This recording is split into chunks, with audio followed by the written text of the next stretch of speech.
Dans cette quatrième vidéo sur les techniques de calcul de limites, nous rentrons dans les derniers détails possibles et nous allons nous intéresser, après tout le travail que nous avons fait sur le produit et la somme, aux problèmes ou non que peut poser l'opération de composition. Alors, on va reprendre une forme générale que nous avions vue précédemment lorsqu'on cherche à régler des formes indéterminées. Comme on avait un peu expliqué sous cette forme-là, 1 plus B1 plus C1 fois A2 plus B2 plus C2 sur A3 plus B3 plus C3 fois A4 plus B4 plus C4.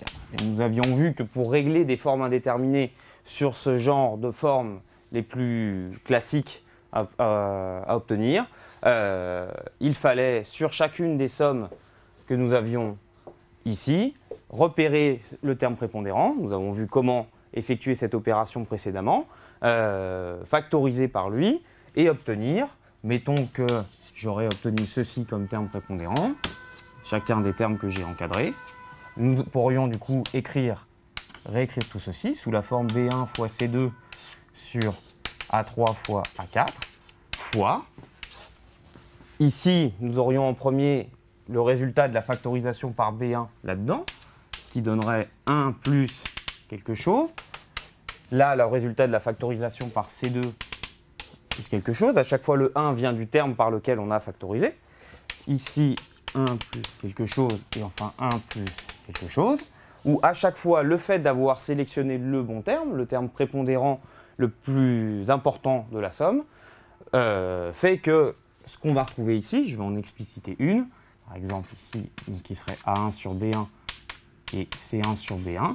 Si j'ai effectivement factorisé par le terme prépondérant par rapport aux autres, ici le A1 sur B1, le C1 sur B1, nécessairement vont tendre vers 0 et le tout va tendre vers 1. C'est le cas de la même manière ici, partout ici, et toute cette fraction va tendre vers 1.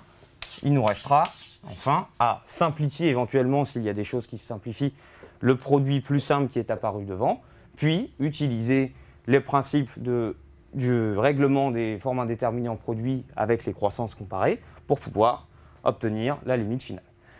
Maintenant, dans tout ça, nous avons occulté la présence possible de composition. Alors, revenons au départ et étudions ce qui peut se passer selon les différentes positions où pourrait arriver une composée. Alors, reprenons. Alors, on va simplifier pour avoir moins de termes devant nous, mais les principes sont les mêmes. Alors, où est-ce qu'on pourrait avoir une composée dans tout ça? Il y a trois positions où pourrait intervenir une composition. On pourrait composer le tout à la fin par une certaine fonction f, ou bien nous pourrions retrouver une composée au niveau d'un des facteurs qui se trouve là. Donc par exemple, ici, composer un facteur parmi les deux, ou parmi les plus s'il y en avait plus, par une certaine fonction f, ou bien encore, une composition peut se retrouver à l'intérieur d'un des facteurs sur l'un des termes de la somme en question, par exemple ici. Alors voyons, à chacun de ces trois niveaux où on peut retrouver une composée, les problèmes que ça va pouvoir nous poser. Alors, on va commencer par le plus simple, qui est la composition finale. Si l'on compose comme dernière opération par une fonction quelque chose qui est la forme la plus habituelle, eh bien on se rend compte que ça ne nous pose absolument aucun souci. Pourquoi? Parce que la forme indéterminée que l'on rencontrerait, elle se trouve ici au niveau du quotient. Il n'y a pas de forme indéterminée liée à une composition. Dans tout ce que nous avons déterminé au départ, dans notre première vidéo sur les opérations élémentaires, il n'y a pas de forme indéterminée liée à la composition. La forme indéterminée, elle est ici. elle est réglée ici à l'intérieur par le travail que nous avons déjà fait. Et une fois que ce travail-là aura permis d'obtenir la limite de ceci, la composition par f de cette limite-là ne posera pas de problème. Ce qui veut dire que, il faut simplement comprendre qu'on doit travailler à l'intérieur au règlement. Il s'agit en fait ici simplement de bien positionner son problème et de bien se rendre compte qu'en réalité la forme indéterminée ne se trouve que à l'intérieur sur cette fraction. Il n'y avait aucune espèce d'intérêt à s'intéresser à ce qui se passait sur f.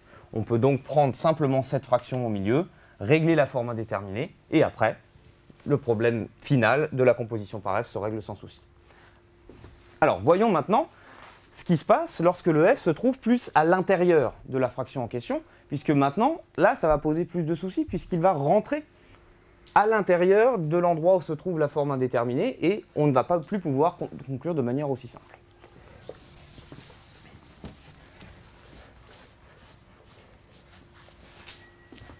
Alors, intéressons-nous maintenant à ce qui se passe quand la composition vient de manière un petit peu plus intérieure au niveau d'un des gros facteurs constitués d'une certaine somme.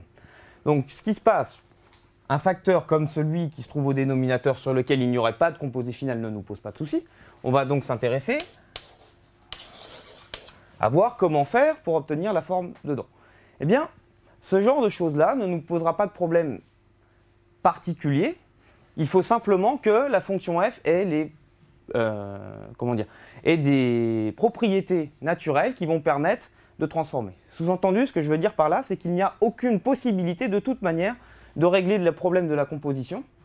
Il va falloir transformer de manière à faire réapparaître cette forme-là, f de a plus b plus c, comme soit une somme de différents termes dans lesquels apparaîtrait probablement la fonction f, ou bien comme un produit de différents termes dans lesquels apparaîtrait la fonction f. Alors ce n'est évidemment pas possible avec n'importe quelle fonction, mais fort heureusement, la plupart des fonctions usuelles que nous connaissons, celles que nous avons rencontrées précédemment, l'exponentielle, le logarithme, les puissances, ont des propriétés qui permettent de faire ça. On va donner quelques exemples pour voir que selon la fonction, ça se passe un peu différemment, mais si vous avez la fonction exponentielle à cet endroit-là, et que vous avez une forme exponentielle a plus b plus c, eh bien les propriétés de base de l'exponentielle vous permettent de la réécrire comme ceci. Et en fait, on se rend compte qu'au final, on a non pas une forme avec deux facteurs qu'il fallait régler. En fait, ça, c'est un premier facteur sur lequel nous allons déterminer ce qui se passe. Vous avez un deuxième facteur ici, un troisième facteur ici, qui vont se traiter séparément.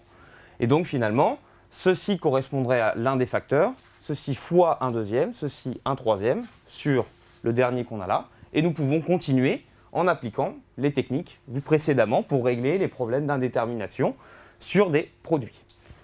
Si on prend des puissances, maintenant,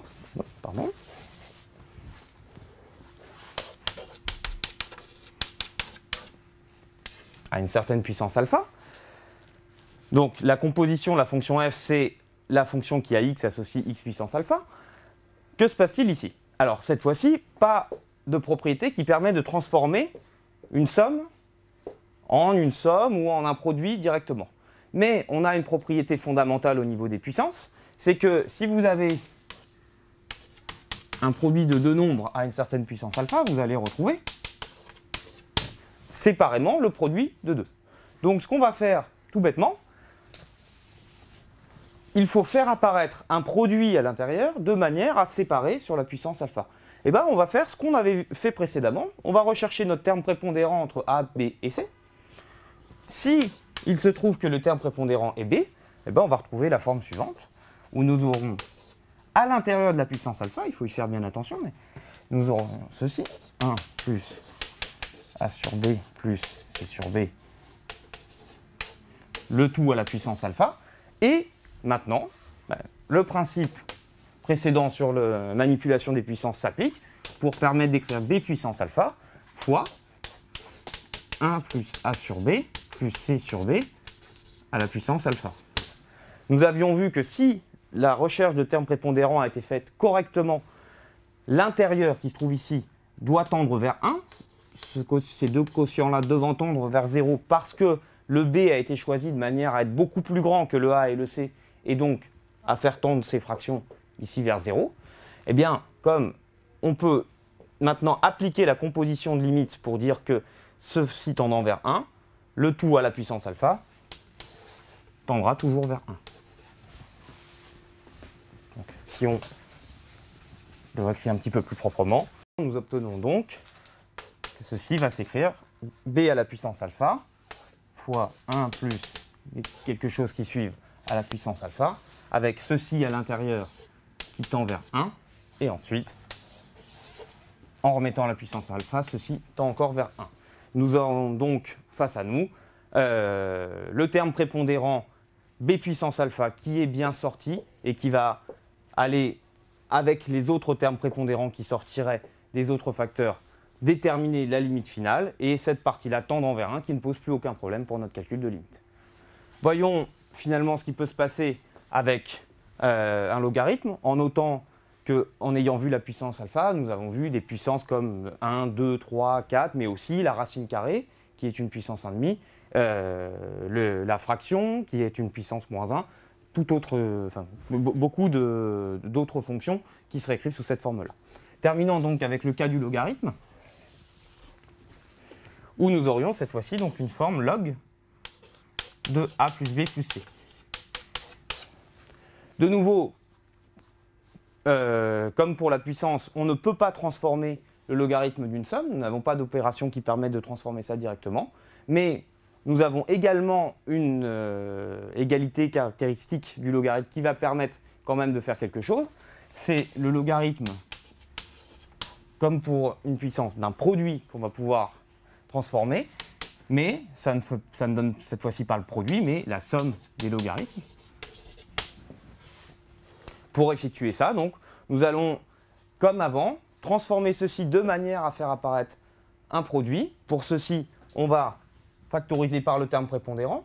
Changeons et estimons cette fois-ci que c'est C, le terme prépondérant qu'on a déterminé dans la somme à l'intérieur.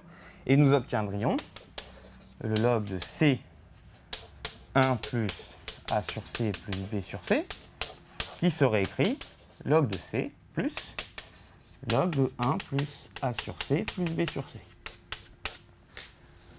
Alors cette fois-ci, nous n'avons pas directement un produit par quelque chose qui tend vers 1. En fait, on additionne avec log de 1 plus A sur C plus B sur C, ce qui va se passer grâce au fait que l'intérieur, puisque nous avons choisi correctement notre terme prépondérant, tend vers 1, ça va nous dire que cette partie ici tend vers 0.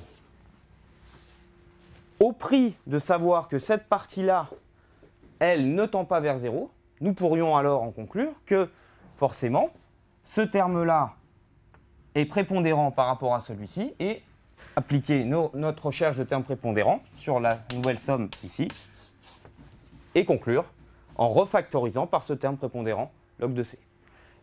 Il y a quelques complications possibles. Si jamais ce terme tend lui aussi vers 0, il faut connaître des techniques un petit peu plus compliquées qui vont permettre, là, la forme qu'on a fait apparaître ici, d'y appliquer un développement limité qui permettrait de retransformer ce terme log de 1 plus A sur C plus B sur C en quelque chose d'un petit peu plus simple au prix d'un terme en petit o de quelque chose qui apparaîtrait derrière, sur laquelle nous aurions d'autres termes qu'on pourrait comparer avec le terme log de C pour obtenir les choses finales. Mais normalement, si nous avons factorisé par le bon terme ici, il y a 99 chances sur 100 que, directement, en regardant la limite du terme là par rapport au terme 0, nous puissions finalement conclure. Alors, maintenant que nous avons vu ce qui pouvait se passer lorsque nous avons une fonction f qui s'applique à l'un des facteurs complets que nous avions dans notre produit et quotient final, nous allons regarder ce qui peut se faire lorsque la fonction est un peu plus à l'intérieur encore, sur l'un des termes à l'intérieur d'un facteur. Donc cette fois-ci, il s'agit par exemple de mettre un f ici. Et donc, de même que tout à l'heure, puisque ça ne se trouve que sur un bout, nous allons simplement regarder ce qui se passe et comment nous allons faire pour déterminer le terme prépondérant d'une somme dans laquelle interviennent des composés un petit peu plus compliqués. Donc, nous pouvons nous intéresser à une forme du type A plus f de B plus f de plus C, pardon. Et on peut même compliquer un petit peu les choses en estimant que nous avons chacun des termes qui est composé par certaines fonctions. Alors ici, il va s'agir en fait d'être capable de déterminer la prépondérance des différents termes ici, malgré la composition finale, la complication des termes dedans. Il s'agit de revenir à ce que nous avions vu sur la recherche de termes prépondérants et de comprendre comment faire lorsque les termes sont un petit peu plus compliqués. Alors pour ça, on va traiter ça sur un exemple pour voir comment ça fonctionne. Je vais m'intéresser, lorsque x tend vers plus l'infini, à une forme, par exemple, f de x égale 3 log de 1 plus 4x carré, moins 5 racine de x2 plus 4 exponentielle x, plus 3 exponentielle x moins 4. Alors, j'ai essayé de faire en sorte qu'on puisse rencontrer, dans notre exemple-là, tous les types de compositions possibles. Une par un logarithme, une par une racine et une par une exponentielle. Et on va revoir qu'on va retrouver un peu les mêmes fonctionnements que ce qu'on avait fait précédemment. L'idée est donc d'arriver à comparer différents termes beaucoup plus compliqués que précédemment et malgré tout d'arriver à trouver quel est le terme prépondérant parmi eux. Même pour ça, en fait, on va effectuer le fonctionnement précédemment qu'on avait vu lorsqu'on composait par une fonction f sur une somme. On va le faire sur chacune des parties ici, où on voit qu'à chaque fois, on a une somme à l'intérieur de notre fonction, pour arriver en fait à obtenir une écriture beaucoup plus simple, en tout cas sous une forme beaucoup plus claire, de la force, la valeur réelle du terme qu'on a ici. Donc on va en fait toujours effectuer nos factorisations par les termes prépondérants à l'intérieur des compositions pour aller appliquer les propriétés des différentes fonctions connues ici et arriver à regarder quelle est l'essence du terme qu'on a devant nous. Alors, le logarithme par exemple, donc on sait que c'est le logarithme d'un produit qu'on va pouvoir transformer et pas le logarithme d'une somme. Donc pour le moment, je ne peux pas séparer ce qui se passe là. Je vais donc, pour le faire apparaître comme un produit, sélectionner le terme prépondérant entre 1 et 4x carré ici. Il est clair, ceci tendant vers 1 et ceci tendant vers l'infini, que c'est lui. Au niveau de la racine carrée, on va faire de même. Pour arriver à trouver quelle est l'essence réelle du terme qui se trouve là, regardez les différents termes à l'intérieur de la racine. De même, la racine, c'est une puissance. Ce qu'on va pouvoir transformer, c'est la racine d'un produit qui se séparera en plusieurs parties. Les deux termes tendent vers l'infini, mais le terme prépondérant, avec les principes vus précédemment, avec les croissances comparées, est clairement ici le terme en 4 exponentielle x. Attention pour la dernière type de composition avec une exponentielle.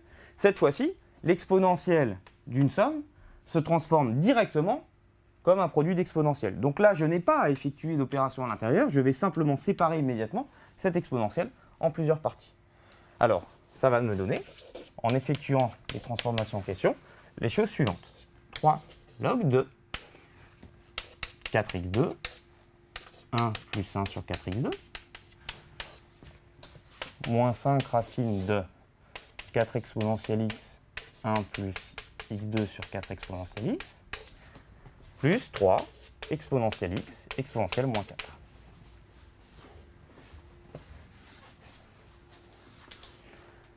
Maintenant, ici, les opérations connues sur le logarithme et la racine vont permettre ici d'écrire ceci comme une somme de plusieurs termes, avec logarithme de 4 plus 2 logarithmes de x plus logarithme de 1 plus 1 sur 4x2. Donc finalement, je vais me retrouver avec plusieurs termes, parmi lesquels je pourrais chercher qui est prépondérant par rapport aux autres. Ici, au niveau de la racine carrée, je vais pouvoir séparer la racine d'un produit en le produit des racines et obtenir racine de 4 qui fera 2, racine d'exponentielle x et racine de 1 plus x2 sur 4 exponentielle x. Et là encore, c'est dans ce produit, il n'y aura que des constantes et quelque chose qui tendra vers 1 et on verra qu'on aura bien l'essence d'un des termes ici. Pour le dernier avec l'exponentielle, on a un produit de plusieurs termes dedans où je peux, sans problème, visualiser comment il va se comparer par rapport aux autres. si nous terminons notre forme, nous obtenons f de x qui va s'écrire comme 3 log de 4 plus 3 fois 2 log de x. Alors, notons que ceci, ça vient de log de x carré qui est égal à 2 logarithmes de x, plus 3 log de 1 plus 1 sur 4x2, moins 5 fois 2 fois racine de exponentielle x fois racine de 1 plus x2 sur 4 exponentielle x, et enfin plus 3 exponentielle x exponentielle moins 4. Et maintenant, j'ai une somme de termes. Donc pour chacun, je vais pouvoir sans problème les comparer les uns aux autres et réappliquer la recherche de termes prépondérants simple comme on sait la faire. Si je regarde ce qui se passe, je commence déjà par regarder les limites des différents termes pour pouvoir éliminer ceux qui sont trivialement plus faibles que les autres et ensuite comparer les termes de la force la plus importante entre eux. Alors commençons ceci, je vais effacer ce petit bout qui nous gêne là. Et regardons rapidement les limites de chacun des termes. Ceci, c'est une constante. Ceci, ça tend vers l'infini.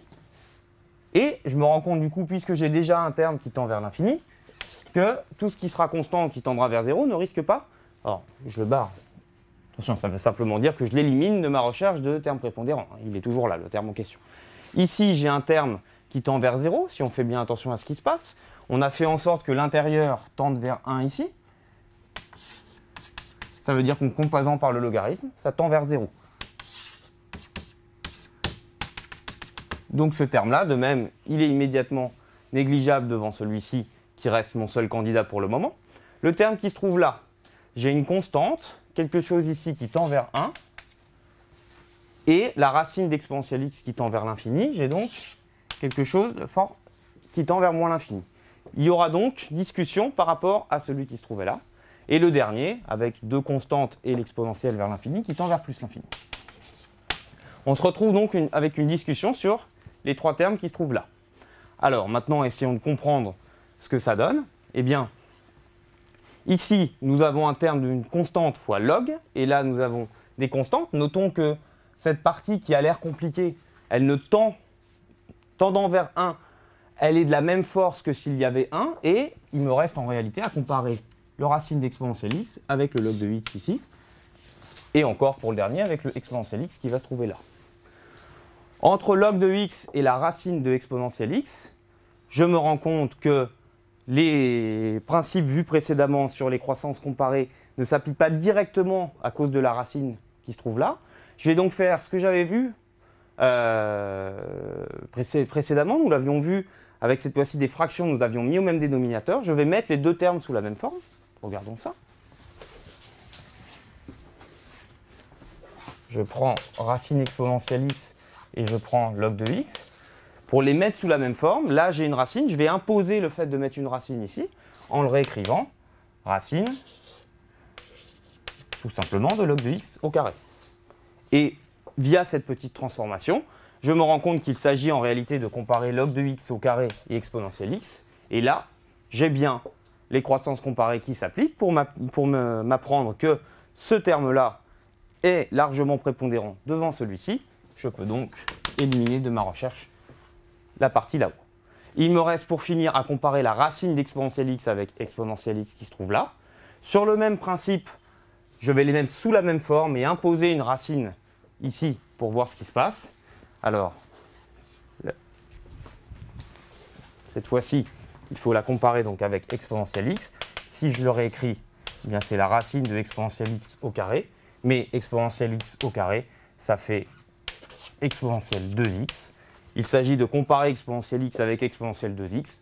De nouveau, les principes connus de base me disent que l'exponentielle de 2x est largement prépondérante devant l'exponentielle x, ce qui élimine ce terme-là et nous donne finalement notre terme prépondérant qui se trouve ici. Notons que ici, le travail que j'ai effectué en mettant des racines n'était pas forcément nécessaire. Une racine sur l'exponentielle x pouvait aussi s'écrire sous la forme d'une exponentielle x puissance 1,5 pour arriver à ceci. Ce qui m'aurait permis d'appliquer directement des croissances comparées entre log de x, l'exponentielle 1,5 de x et l'exponentielle de x. Et il était intéressant de voir ce qui se passe lorsqu'on doit mettre sous la même forme de termes avant d'arriver à les comparer. Voilà, nous avons donc maintenant fait le tour de toutes les problématiques que peuvent imposer une composition selon sa position dans parmi la forme générale qu'on avait vue sous forme de produit, de facteurs, de chacun composé d'une somme de termes plus ou moins élémentaires.